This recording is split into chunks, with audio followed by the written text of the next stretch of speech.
네, 일단 그 민주노총 한상균 위원장이 5일까지, 6일까지 시간을 좀 벌게 됐습니다. 황 소장님, 조계사 신도에서 굉장히 옷까지 벗겨가면서 끌어내려고 했었는데 이번 결정은 좀 어떻게 끌어안은 거라고 해석해도 되는 건가요? 어떻게 보시나요? 일단 뭐 신도혜가 끌어내려고 옷을 벗겨가지고 했다고는 보지 않고요. 네네. 그것은 이제 말다툼하는 과정에서 단추가 찢어지고 하니까 네. 뭐 민노총 위원장이 스스로 옷을 벗었던 거 아닌가 싶습니다. 신도혜가 차마 그 민노총 위원장을 감히 네. 팬티만 입힌 채로 밖으로 끌어내겠습니까? 네. 그건 그렇게 생각하지는 않고요. 일단 그 경찰이 네. 뭐 전농이나 백남기 씨, 그 네네. 다친 분, 농민분, 네. 그분의 이 범 대책이 이런 쪽에서 낸 신고들은 네. 폭력 시 전력이 있는 단체에 대해서 접수 신고를 안 받았지만은 네네. 시민 그 사회단체 연대회의라는 407개로 이루어진 흥사단이나 YMCA 이런 게 있답니다. 사배가 예, 그렇게 문제죠. 지금까지의 뭐 이 관여되지 않은 단체들이 네네. 낸 집회 신고는 허용을 하는 쪽으로 결론이 난 것 같아요. 네. 그러면 어쨌든 12월 5일 집회는 뭐 민노총 한상균 위원장의 말대로 평화적으로 할 것이고, 그렇다면 경찰은 그 부분에 있어서 뭐 평화적으로 이 집회가 이루어지도록 관리만 하면 되는 것이고, 이렇게 된 마당에 굳이 지금 이 경찰력이 조계사에 투입되어서 한상균 위원장을 끌어내면 울고 싶은 사람 뺨 때린 격이 되지 않겠습니까? 그러니까 신도의 척도 돌아가는 상황을 보고 5일날 집회가 끝나고 나면 6일날은 퇴거해라. 자, 이제 한상균 위원장은 본인이 공언한 대로 평화적인 집회에 대해서 경찰도 집회를 허용하고, 네네. 그렇다면 이 본인이 5일날 집회 부분에 참여한 다음에 이제 6일날은 경찰에 자진 출두해야 되겠죠. 네네. 그리고 차백이나 물대포 부분은요. 네. 차백이나 물대포를 폭력 시위를 안 하는데 공연히 하는 게 아닙니다. 모든 시위를 할 때 저는 뭐 집회 신고를 수백 번 해봤는데요. 집회 신고를 내게 되면 그 행진이 나는 코스가 있습니다. 네네. 근데 그런 부분을 어기고 가기 때문에 그것을 막기 위해서 차백이나 물대포를 설치하고 그쪽 방향으로 접근했을 때 가동이 되는 거죠. 그냥 공연히 집회하는 사람한테 물대포를 쏘거나 그러지는 않습니다. 네네. 그런 부분 때문에 그 부분이 마치 뭐 집회의 평화적인 부분하고는 관이 없고요. 어차피 차백을 친다면 광화문 사거리에 칠 건데 그쪽은 행진이 불어된 지역입니다. 그러니까 일단은 신도회 쪽에서는 그 모든 것을 보고 좀 기다리겠다 입장이라고 보시는 예, 그러니까 네네. 이제 불교권 내부에서는 네네네. 더 이상 이런 문제가 내부 분란이 된다고 한다면 너무 분란이 되는 것 예, 같으니까. 그건 뭐 이 불교 내부의 어떤 네네. 이 분란으로 네네네. 외부에 비춰질 거니까 아마 좀 자제하는 것 같습니다. 그러니까 김청근 소장님 같은 경우는 옷을 벗었다고 얘기하는데 동의하시나요? 어떻게? 글쎄 양측의 신랑이 속에서 네, 이제 네, 그런 네. 상황이 생긴 것 같은데 네. 그 조계종이 굉장히 좀 답답한 상황이잖아요. 네, 사실은 그 불교의 어떤 자비도 좀 베풀어야 되지만 그렇죠. 현행범이고 지금 수배 상태에 있는 사람이 그 들어와 있는 거에 대해서 내보내기도 어렵고 그렇다고 계속 껴안고 있기도 어려운 네. 이런 상황인데 조계종 총무원장님의 짐을 좀 덜어준 것 같아요, 신도들이. 그래서 신도들이 좀 가서 항의도 하고 좀 네네. 나가달라. 네네네. 뭐 이런 상태인데 그 한상균 위원장이 거기에 계속 있을 수 있는 네. 시간이 결국은 12월 5일 정도밖에 안 됩니다. 왜냐하면 지금 12월 5일 2차 총궐기 대회가 있기 때문에 네, 이걸 네. 평화적으로 하겠다. 네. 이 부분이 맞춰지면 네. 다음 계속 거기에 앉아 있을 수 있는 명분이 사실은 사라지는 거 아니겠습니까? 네, 네. 그래서 아마 신도에서도 6일로 정했고 네. 아마 제가 보기에도 2차 대회가 평화적으로 진행이 되는 상황이 된다면 네네. 민노총 한 위원장도 아마 그 결단을 해서 자진 출두를 하지 않을까 이런 어제 생각이 같은 경우 보니까 한 위원장이 민주노총에서 이제 그때까지 시간을 두고 나오겠다라고 얘기했을 때 한상균 위원장이 창문 열고 이렇게 손을 흔들었잖아요. 네. 어떻게 보셨어요? 지금 그 예전에 87년도에 네. 그 학생들이 명동성당에 들어가서 네. 그 민주화 운동의 사실상 거점이 됐죠. 그 명동성당을 거점으로 해서 네네. 그 6.29 선언까지 이끌어내는 네. 그런 상황이었는데 모르겠습니다만 한상균 위원장이 지금 조계사에서 네네. 그런 걸 연상을 하면서 네. 그러니까 그런 생각을 하고 있는지는 모르겠습니다만은 지금은 적어도 그러니까 세월이 변했죠. 네. 적어도 그때 당시하고 지금하고는 30년이 지났고요. 그다음에 최근에 11월 14일 날 광화문 집회가 그 폭력성이 드러남으로 사실 종편들 그리고 이 연합뉴스 TV도 현장을 거의 생중계를 했지 않습니까? 온 국민들이 다 버스 끌어내리고 뭐 버스 때리고 이런 걸 다 본 겁니다. 네. 그래서 뭔가 뭐 핑계를 댈 수 있는 상황이 아닌 거죠. 이런 상황이기 때문에 근데 동시에 같이 그 차벽으로 이렇게 진압하는 모습도 같이 보지 않았나요? 아니 물론요. 네. 물론 이제 진압하는 것도 보였지만은 네, 네. 그 결국은 국민 여론도 네. 결국은 폭력 시위 쪽에 방점이 좀 찍혀지는 그렇겠죠. 이런 상황이었죠. 네, 그다음에 네. 물론 이제 강제 진압했고 네, 네. 백남기 씨가 또 좀 아직 사경을 헤매고 있고 이런 상황에 그렇죠. 대해서도 우려를 표시한 것도 맞습니다만은 네, 네, 네, 네. 국민 여론이 그런 상황이기 때문에 2차 대회를 평화적으로 진행을 하게 된다면 네. 그러니까 그런 것도 좀 마무리가 되고 네. 민노총 위원장은 계속 피해 다닐 수 있는 네. 피해 다닐 수 있는 그리고 조교소에 계속 앉아 있을 수 있는 명분이 사라지는 거잖아요. 그러면 결국은 법을 지켜야죠. 이분도. 이 교수님 혹시 보셨어요? 어제 손 흔드는 장면? 네, 그 봤죠. 어떻게 보셨나요? 그거? 그러니까 좀 그 시대착오적 행동이 아닌가. 지금 아. 87년도가 아닌데 네네. 마치 중요한 양심적 행동을 하는 것으로 네. 좀 생각을 하고 있는 것이 아닌가 이렇게 생각이 되고요. 그러다 보니까 저는 이제 이번 주 토요일 날에도 네. 평화적인 것보다는 상당히 어떤 그 폭력성이 유발돼서 본인이 피해자로서 뭐 이렇게 잡혀가는 모습 또는 피해자 코스프레로서의 뭐 연출 같은 것을 지금 미리 마음속에 그 두고 있는 것은 아닌가 저는 그거 같은 생각을 하는데요. 아. 그러다 보니까 지금 그 전국에서 지방에서 이제 동지들이 올라올 것이다. 네. 또 나름대로 그 동지들에 대한 뭐 심적 독려를 하는 것도 지금 뭐 일단 허가가 날 것으로 되는 것은 뭐 YMC 등의 네, 그건 네. 단체지만은 그 곳에 갑자기 이제 소수긴 하지만 네. 복면을 등장하고 또 지금 어떤 복면 금지법에 있어서 지금 희화화하는 여러 가지 그 얘기들이 있습니다. 바꿔 얘기하면 차라리 그날 복면을 다 쓰고 나타나자 뭐 이런 얘기도 그 있는 것으로 봐서는 과연 이제 물론 이제 평화적으로 되면은 상당히 의미가 있지만 일단은 이제 금지 통고를 한 것은 일단 불법 집회로서 봐야 되는데 네. 그러고 나서 사실은 이제 그 한상균 위원장의 네. 그 향후 본인의 어떤 명분에 대한 뭔가 의미가 있어야 되기 때문에 네, 네.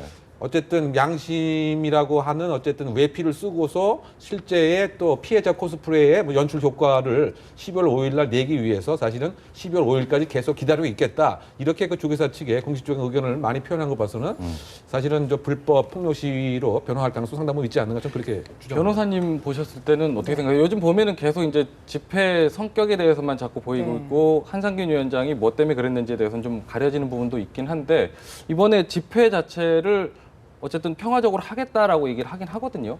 제가 봤을 때는 네. 평화적인 집회를 할 수밖에 없을 것 같습니다. 네. 왜냐하면 저번 집회 때 경찰의 과잉 진압이다라고 한 여론도 있었고, 네, 네. 그다음에 시위 자체가 폭력적이었다라고 한 여론이 되게 박빙이었거든요. 네, 네. 그렇게 된다면 결국은 국민들 입장에서는 폭력적인 부분도 반대하는 거고, 그다음에 그렇죠. 과잉 진압도 반대하는 거기 때문에 그 시위 자체를 폭력적으로 하게 된다면 아마 여론에서 몰매를 맞을 수도 있기 때문에 네, 네, 평화적인 시위가 될 수밖에 없을 것 같고요. 네네. 만약에 이 5일의 시위까지도 불법적인 집회가 된다고 하면 국민들한테 전혀 공감을 사지 못하기 때문에 네네. 예, 평화적으로 이루어지지 않을까 싶습니다. 안 그래도 지금 한상균 위원장 같은 경우 평화 집회가 될 것 같다라고 보시지만은 한상균 위원장 같은 경우가 이렇게 말이 그래서 그런지 몰라도 5일 집회를 총 지휘하고 나가겠다 이렇게 얘기했어요. 근데 평화 그거- 집회 될 거라고 보세요. 예. 그 뭐 예를 들어서 네. 전국에서 서울로 네. 총상경 집회를 해서 민중 총걸기를 하겠다. 네네. 형식적으로 401개 단체가 앞장선 거지. 그 407개 단체 중에서 실제로 인원을 동원할 여력이 되는 단체들은 거의 없습니다. 네네. 그러니까 좀 온건한 단체들이 앞에 서서 집회를 하게 해주는 거란 말입니다. 네네. 자, 그래서 서울에 총상경 집회를 해서 한 10만 명을 모아놨을 때 궁극적으로는 평화적으로 가고자 하는 기조가 유지되겠지만 네. 10만 명 중에서 통제를 갖다가 완벽하게 할 수 있냐? 저는 그 쉽지 않다고 봅니다. 자, 그리고 요즘 뭐 복면 진압이니 복면 시인이 경찰의 체포 전담반 이야기에 대해서 말이 많은데 네네. 역을 한번 생각해 봅시다. 경찰이 진압을 할 때 복면 진압을 한다면 시민들이 어떻게 하겠습니까? 난리가 나겠죠.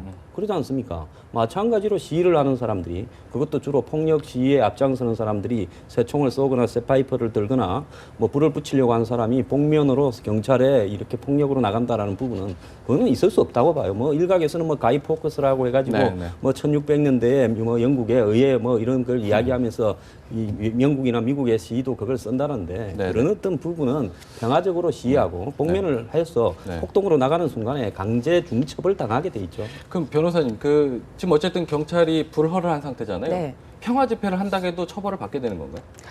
지금 불어는 했지만 네. 일부 단체 집회에 대해서는 신고를 받아줬기 때문에 네네. 어떤 사람은 불법적으로 참가한 사람이고 허가 없이 참가한 사람이고 어떤 네. 사람은 신고해서 참가한 사람이고 이거 가릴 수가 없기 때문에 네네. 가릴 수가 없어서 네. 우선은 집회에 참가한 사람 자체를 그 평화적으로 시위를 하고 있는데 연행하기에는 좀 법적으로 문제가 될 수 만약이라도 있습니다. 그 황 소장님께서 걱정하셨던 것처럼 불법 집회 형식으로 조금 일부가 비춰졌는데 검거를 했어요. 그럼 물론 처벌도 받을 수 있지만 네. 불허한 단체 소속이라면 더 혹시 가중이 되나요? 아무래도 그렇죠. 예, 소속 자체가 이제 허가하지 않는 단체 소속이라고 하면은 네네. 근데 거기다가 이제 불법 집회까지 불법 폭력적인 시위까지 했다고 하면 더 가중될 수가 있죠. 가중. 이게 시민사회 단체 연대회의라는 게 407개 단체가 소속이 돼 있는데 네네네. 거의 대부분의 시민사회 단체가 들어가 있다고 보면 되는 네, 겁니다. 네, 그래서 네.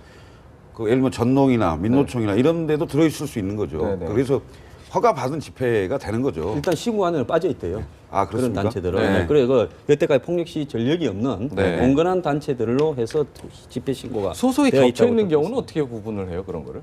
그러니까 뭐 예를 들어서 연대회의 형태로 어디에 들어가 있다가 네네네. 그 연대회의가 또 407개 단체에 들어가고 뭐 이런 네. 부분이 있을 거라고 보는데요. 네. 결국은 예를 들어서 모여가지고 전부 네. 흩어져서 정교조나 전농이나 네. 민노총이 집회를 할 거라고는 보지 않습니다. 네네. 각기 자기들 공간이 있어서 거기에 집계를 하고 네네. 그러면서 일정한 조직성을 띨 거기 때문에 네네. 그날 그 이 집회의 불법성이 자칫 잘못하면 굉장히 부각될 수 있는 소지가 있죠. 제가 보기에는 지금 11월 14일 날 집회가 네. 워낙 그 폭력성이 드러나는 상황이었기 때문에 2차 집회를 지금 조계사에 앉아서 지휘를 한다는 한상균 위원장이 네네. 폭력성이 드러나는 상황이 된다면은 네. 그 한상균 위원장뿐만이 아니고요. 민노총, 전농 이 단체들이 국민들로부터 굉장히 질타를 받게 돼 입지 있어요. 자체가 약해질 수밖에 그렇습니다. 없지 않습니까? 그렇습니다. 그런 네. 상황이기 때문에 네. 제가 보기에는 모르겠습니다. 돌출 어떤 상황이 생길지는 모르겠습니다만은 네, 네.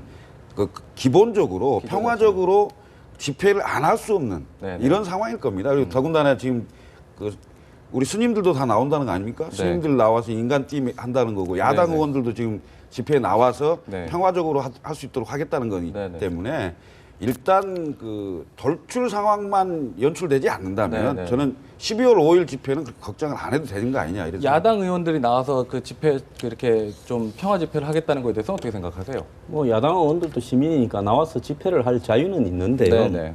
뭐 지난번에 폭력 집회 때도 야당 의원들이 12명이 참가를 했었죠. 네네네. 결국은 야당 의원이 가서 폭력을 대는 것을 갖다가 막을 네. 수도 없고 그렇기 네. 때문에 굳이 지금 이런 예민한 행태의 집회에 야당 네. 의원들이 꼭 갈 필요가 있는가. 야당 의원들은 국회에서 지금 빨리 회기 안에 통과시킬 부분에 집중하는 것이 좋지 않는가 하는 게 제 개인적 생각입니다.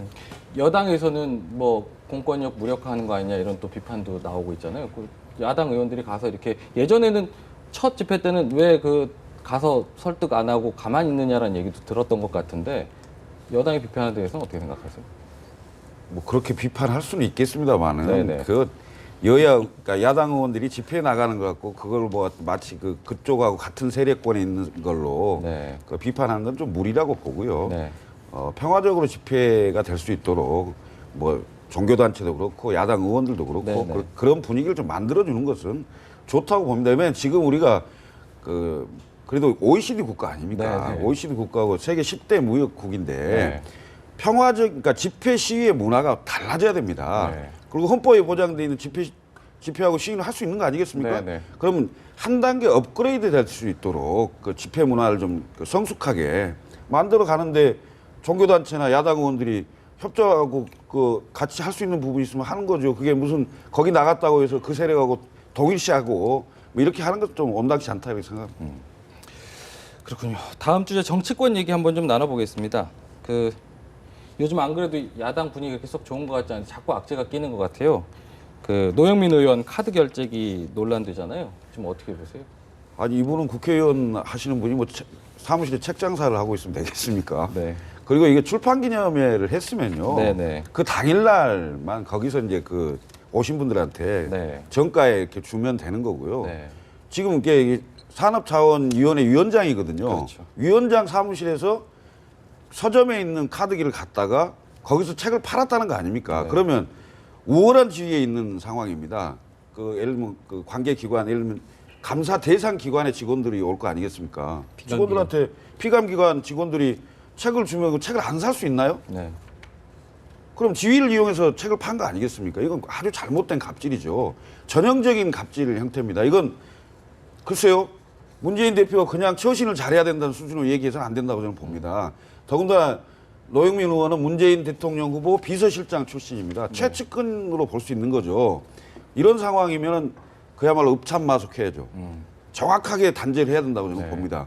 이런 걸 제대로 안 하기 때문에 야당을 신뢰 안 하는 겁니다. 어떻게 보세요? 이분이 그 한 4, 5년 전에 홍재영 국회 부의장실에 그 아들을 아들, 네. 사급인가 보좌관으로 또 취직시켰다가 네네. 뭐 불법은 아닙니다만은 도덕성에서 문제가 되죠. 자, 본인은 출판사의 단말기였다고 하는데요. 그러면 국회 산자위원장 방이 출판사의 국회 판매 지소가 됩니까? 그리고요, 이런 단말기를 갖다가 빌려다가 갖다 놓고 그 책판 돈을 출판사에서 갖고 갔겠습니까? 그 노 의원이 했겠습니까? 그건 답을 막 묻지 않아도 뻔한 겁니다. 그렇다 그러면 이 일개 국회의원이 단말기 소재지를 네. 예를 들어서 출판사로 돼 있으면 출판사는 뭐 파주나 어디로 돼 있겠죠. 그런데 본인이 자기 사무실에서 이걸 단말기를 껐다면 단말기가 마음대로 이동한 거니까 이것은 이 세법에 위반되는 부분입니다. 이런 부분들을 갖다가 국회의원이 하고도 그것을 뭐 예를 들어서 다른 의원들도 다 보편적으로 하고 있다 그러면 그건 뭡니까? 딴 사람도 다 해서 내가 했다 그러면 거기에 대한 비판이 없어지는 겁니다. 그리고 이게 뭔 법을 위반했냐 하면 일단 법 위반을 했어요. 세법에 네. 관련되는 부분.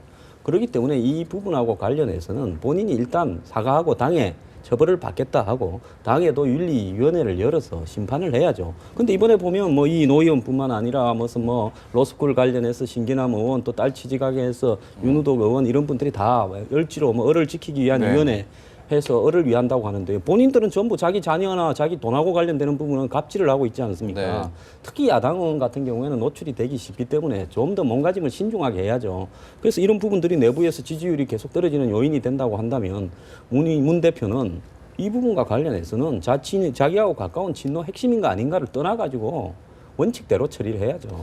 저는 가장 큰 문제 자체가 네. 그 이렇게 표면적으로 앞에서는 이제 그야말로 약자를 위한다. 네. 그 을지로위원회에서 적극적으로 활동하는데 그 실상은 봤더니 이 갑질 논란의 중심에 서 있다. 네. 이것이 가장 큰 이제 문제가 아닌가 그 생각을 할 수밖에 없을 것 같고요. 또 더불어서는 이 사건이 생기고 나서 대응하는 바로 사과를 하고 인정을 하는 이와 같은 자세가 아니고 국민들이 봤을 때 이해하지 못하는 변명. 바꿔 얘기하면 아까 말씀하신 것처럼 남들도 다 하는데 내가 하는 게 무슨 뭐 문제냐. 네. 그럼 사실 이거는 기획 수사를 해서 다른 것까지 다 조사를 할 필요가 있지 않는가 저는 그런 생각이 들고요. 아, 그렇게까지. 네. 네. 또 한편으로 봐서는 어떻게 본다면 이 돈이 어디서 나왔느냐. 이 공기업 돈에서 나왔단 말이죠. 네. 그럼 공기업이 지금 부채에 허덕이 있는데 결국 이제 그 돈이 국민의 세금으로 그대로 또 이렇게 들어간 이와 같은 형태. 결국은 이제 내가 무엇을 잘못했느냐 그리고 오히려 투명하게 그야말로 카드로 긁었다. 그러니까 현금을 하지 않고 카드로 긁었는데 그게 무슨 문제냐. 그래서 자청해서 윤리심판원에 그야말로 조사를 요청했단 말이죠. 이것도 앞뒤가 안 맞는 것으로 볼 수밖에 없고 혹시 모르겠습니다. 윤리심판원 자체가 지금 뭐 공중분해되어 있지 않습니까? 지금 뭐 심판원장도 없고 지금까지 윤리심판원의 결정사항을 보면은 이른바 그 문재인 대표하고 이제 친한 쪽에 있는 분들은 네. 상당히 감면을 해주고 그렇지 않은 쪽은 좀 강하게 하고 그래서 이중잣대라고 하는 논란도 있었을 뿐만이 아니고 말이죠. 그냥 어느 조직이나 어느 국가나 가장 중요한 것이 처벌 기능이 얼만큼 선명하고 확실하게 되느냐 이것이 그 중요한 것인데 지금 새정치민주연합에서는 네. 이 처벌 기능을 담당할 수 있는 윤리심판 기능이 거의 무력화되어 있다. 우리가 한번 생각해서 만약에 대한민국에 검찰, 경찰, 법원, 교도소가 없다고 한다면 무질서라고 하는 것은 눈에 보듯 명확관하지 않느냐. 그와 같은 그 측면에서 상당히 그 또 다른 지금 새정치민주연합의 현 상태를 보여주고 있는 사례가 아니냐 좀 그렇게 지금 생각합니다. 사실 도덕적인 문제를 더 많이 지적을 하고 그 여론도 좋지 않은데 법률적으로도 문제가 있다고 하던데 진짜 그 어떤 문제점이 있는 건가요? 현행법상 네네. 여신 전문 금융업법이라고 있습니다. 네네. 예, 여신 전문 금융업법상에 네네. 다른 신용카드 가맹점의 명의를 사용해서 네네. 신용카드 거래를 하는 경우에 법적으로 처벌받게 되어 있습니다. 근데 안 그래도 오늘 노영민 의원 쪽에서 얘기 나온 게 그 피자 배달하는 사람들 같은 경우도 이렇게 한다 이런 얘기도 했던데 그게 이 변명이 그 되는 거라고 피자 보나요? 배달하는 사람은 그 네네. 배달하는 네네. 업체의 신용카드기를 가지고 와가지고 거래를 네네. 하지 않습니까? 네네. 근데 이 경우에는 지금 사실은 출판사의 카드. 파는 사람은 네. 국회의원 노영민 의원이면서 네네. 사실은 출판사에 있는 신용카드를 결제기를 가지고 와서 네네. 지금 설치해서 판매한 거기 때문에 네네. 문제가 될 수가 조금 있습니다. 다른 부분이군요. 네. 아. 아니 이런 문제가 나오면 잘못했다고 사과를 빨리 해야죠. 그거 왜 그 다른 얘기를 자꾸 합니까? 네네. 오히려 왜- 분란을 좀 키우고 있다라고. 아 그렇습니다. 보는 그러니까 거죠. 자기 책을 네네. 출판사 이게 책이 나왔으면 서점에서 책을 팔아야 되는 거 아닙니까? 네네. 그 부분과 관련해서 저 문재인 대표 별로 그 답 뜨뜻미지근하게 이렇게 대응을 하니까 안철수 의원이 좀 강하게 얘기를 했잖아요. 이게 바로 네. 안철수 전 대표가 얘기하는 네. 부정부패와의 단절에 들어가는 겁니다. 네네. 지난번 한명수 그전 총리가 대법원 판결이 난 이후에 네네. 얼마나 상황을 웃기게 했습니까? 네네. 4일 뒤에 들어가고 마치 본인이 무슨 뭐 민주화 투사인 양, 독립운동가인 양 이러고 들어간 거 아닙니까? 그때도 정확하게 지적을 했어야 되고요. 지금 신기남 의원, 그다음에 노영민 의원 이분들 윤리심판원이 지금 유명무실을 하다면은 네네. 어떤 조사단이라도 급히 만들어서 네. 정확하게 조사하고 법률적으로 문제 있다면 당연히 법률적으로 문제 받아야 되고 네. 이건 정치적으로 당연히 다음 공천과 관련해서도요. 이건 뭐 감점을 줘야죠. 그래서 나는 공천에 영향을 줘야 된다고 보는 겁니다. 이게 사소한요. 네. 의원들의 관행화된 일탈. 네. 그러니까 뭐 남들도 다 그래 하니까 나도 그래 했다는 일탈에서요. 네. 지금 이제 카드 단말기를 무슨 뭐 예에서 피자 배달하는 사람도 집 앞에 갖고 와서 끌지 네. 않나 이렇게 가게 되면 네. 이제는 도덕성의 마비로 이제 이 비하가 되는 겁니다. 새정년이요. 원래 저 다른 정당들은 다 윤리위원회라고 합니다. 네. 그런데 그 듣도 보도 못한 윤리심판원이라고 이러면 윤리위원회하고 윤리심판원을 한번 비교해 보십시오. 심판원이라는 게 굉장히 거창하지 않습니까? 그래서 당 밖에 있는 어떤 이 무게감이 있는 분들을 당에 끌어들여다가 당 내부의 일탈에 대해서 하겠다 했는데 지난번에 뭐 막말하는 의원들에 대한 어떤 윤리 이런 부분에서 오히려 감형을 시켜주면서 네. 우습게 좀 되면서 그 관련된 분들이 지금 안 하겠다라고 나가고 있죠. 네, 네. 이런 상황에서 이름만 윤리 심판이지 실제로는 심판을 하는 게 아니라 윤리 마비원이 돼가고 있지 않습니까? 이 부분에 대해서요 자성해야죠. 안철수 의원 아까 뭐 얘기도 잠깐 했었지만 안철수 의원하고 문한박 이것도 있으니까 한 가지만 마지막으로 여쭤볼게요. 이번에 좀 강하게 좀 공격을 했는데 어쨌든 다시 공을 던졌잖아요. 문한박 얘기 관련해서 그 문 대표 어떤 답 좀 내놔야 될까요? 어떤 고민하고 있을까요 지금? 안철수 전 대표가 지금 그 혁신전당대회를 네. 하자는 거 아닙니까? 네. 지금 현재 그 문재인 대표의 어떤 리더십이나 지도력이 네. 이 상태로는 총선을 칠 수 없기 때문에 이제 그런 얘기를 한 건데 네. 지금 문재인 대표가 점점 얘기를 하나씩 하고 있지 않습니까? 네, 네. 혁신위원회의 안을 무력화시키려고 하는 진정성이 없는 얘기다. 뭐 이런 얘기 비슷하게 하고 있고 네, 네. 그다음에 이게 혁신전당대회가 아니고 사실상 개파가 치열하게 싸우는 분열전당대회가 될 것이다. 네. 그럼 결국 전당대회 자체를 안 했으면 좋겠다는 속내가 지금 드러나고 있는 거죠. 그래서 아마 가까운 시일 내에 뭔가 다른 큰 이슈로 이 이슈를 덮을 가능성이 있어요. 그것 중에 하나가 대선 불출마 선언을 혹시 하지 않을까 이런 생각도 좀 듭니다만은 문한박 연대 이 부분에 대해서 아니 그러니까 문재인 대표가 나는 네네. 총선까지만 책임지겠다. 네네네. 대선은 생각지 않고 가겠다. 네네. 뭐 이런 식으로 해서 본인이 내려놓는다는 이런 취지의 얘기를 하면서 대선 불출마 얘기를 할 가능성도 배제할 수 없다. 이렇게 보입니다. 황 소장님은 어떻게 보세요? 제가 볼 때 결국은 그 이제 호남 민심을 네. 자기 쪽으로 땡기려고 네. 이제 문재인 대표와 안철수 의원이 경쟁을 하는 양태가 지속될 거라고 네, 네. 보는데 어쨌든 문재인 대표로는 사퇴는 안 하고 밀고 가겠다는 결론은 내린 것 같습니다. 네, 네. 다만 이제 그냥 밀기는 그러니까 아마 본인의 어떤 그런 대한 공격을 완화시키기 위한 이런저런 내용들을 던지고 네. 또 당 내부에서 이 회유하거나 끌어낼 수 있는 사람들은 끌어내려고 이 노력을 하면서 그렇게 하겠죠. 그리고 문재인 의원도 조만간에 광주에 가서 좀 살 것 같습니다. 여당 얘기도 한번 좀 해볼게요. 총선 앞두고 여당 상황이라고 뭐 썩 좋은 것 같지는 않아요. 물갈이설 얘기 나오고 있던데 TK, PK 물갈이설 어떻게 하자는 건가요 지금? 그러니까 TK나 PK에는 뭐 솔직히 뭐 이 빗자루라도 꼽으면 막대기라도 꼽으면 되지 않습니까? 네네. 그러다 보니까 여기에 있는 의원들은 솔직히 뭐 질적이나 이런 부분으로 봤을 때 우월하지도 않은데 네. 거기에서 2선, 3선 재선을 하게 되면 네. 그야말로 굉장히 안이하면서 네. 뭐 이 정치적 현안이나 사안에 대해서 개혁적인 입장을 내지 않고 그야말로 안주하면서 네. 그러다 보니까 지난번에 뭐 대구 호텔에서 네, 뭐 네. 사고도 났지 않습니까? 이런 부분들이 있을 수 있기 때문에 저는 가능하면 과감하게 의원들을 갖다가 이 홈그라운드에서는 여야를 막론하고 물갈이를 하는 게 좋다고 보고요. 그렇다면 뭐 대통령을 모시는 사람들에 대해서 왜 안전한 대구나 부산에 가느냐 하는 비주류의 새누리당의 비판도 저는 옳다고 보고요. 정말로 대통령을 모시는 사람이 대통령의 개혁을 뒷받침한다 그러면 어려운 지역에 출마하는 것이 저는 답이다라고 봅니다. 그런 자신이 없는 사람은 출마도 안 해야죠. 그러면서 대통령의 개혁 운운하는 것도 잘못이고요. 그다음에 또 반대로 김무성 대표의 측근이라는 분들도 또 뭐 그 친지라든지 그런 분들도 전부 강남에 나가면서 또 상대방을 보고 왜 너희들은 편한 데 놓느냐라고 이야기하는 것도 옳지 않기 때문에 네. 항상 오른팔 왼팔 측근이라고 자처하거나 친족이라고 자처하는 사람들은 정치적 희생을 할 수 있는 각오가 돼야 된다. 그런 게 없기 때문에 새누리당이 이번 총선에서 승리하더라도 뭐 과연 내년 대선의 전망이 밝을 거냐 이런 부분에 대해서는 비관적으로 보는 사람도 있죠. 더더군다나 박근혜 대통령 주변 사람들이 자꾸 텃밭으로 간다는 얘기가 더 비판이 크잖아요. 그렇지 않겠습니까? 네. 왜냐하면 지금 당연히 일반론적으로 물갈이를 해야 된다 이런 것은 뭐 맞는 얘기입니다만 네. 그 자리에 대통령을 모신 네. 대통령의 측근, 친박, 뭐 신박 이런 분들이 가겠다는 거기 때문에 문제를 삼는 거죠. 네. 당연히 그렇지 않겠어요. 왜 그러냐면 지금 총선이 끝나고 나면 박근혜 대통령의 하반기 국정 운영과 관련이 있고 그 네. 국정 운영의 핵심 그것 중에 핵심은 다음 후계 구도하고도 관련이 있습니다. 네, 네. 그래서 대통령의 뜻을 따르는 세력이 커지기를 바라겠죠. 이런 상황과 그다음에 그럼 당연히 당선이 돼서 들어와야 되는 거 아니겠어요? 당선 가능성이 높은 지역에다 당연히 그런 인사들이 가려고 하고 또 실제로 그런 방향으로 갈 가능성이 높고요. 김무성 대표 입장에서 본다면 큰 판에서 당연히 승리를 해야 되겠지만 그 승리를 하는 와중에 자기 세력 확보가 중요합니다. 왜? 김무성 대표도 박근혜 대통령의 후계 구도하고 김무성 대표하고 안 맞아질 수가 있어요, 지금. 네네. 저는 제가 보기에는 안 맞고 있거든요. 그게 갈등의 요소고 네. 총선 때 공천에 관련된 것도 지금 친박 같은 경우는 현행 당헌 당규에 50대 50입니다. 네네. 근데 김무성 대표를 비롯한 비박은 국민 비율을 더 높이자는 거 아닙니까? 네네. 70% 내지 80% 하자는 거 아니겠어요?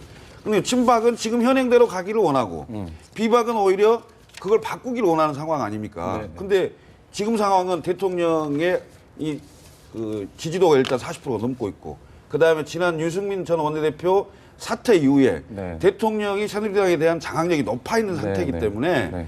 제가 보기에는 김무성 대표의 입지가 상당히 어려운 지경으로 가지 않느냐. 완전히 그냥 제압당하는 상황이 아니냐. 이런 생각이 좀 듭니다. 그렇군요. 오늘 얘기는 여기까지 나눠보도록 하겠습니다.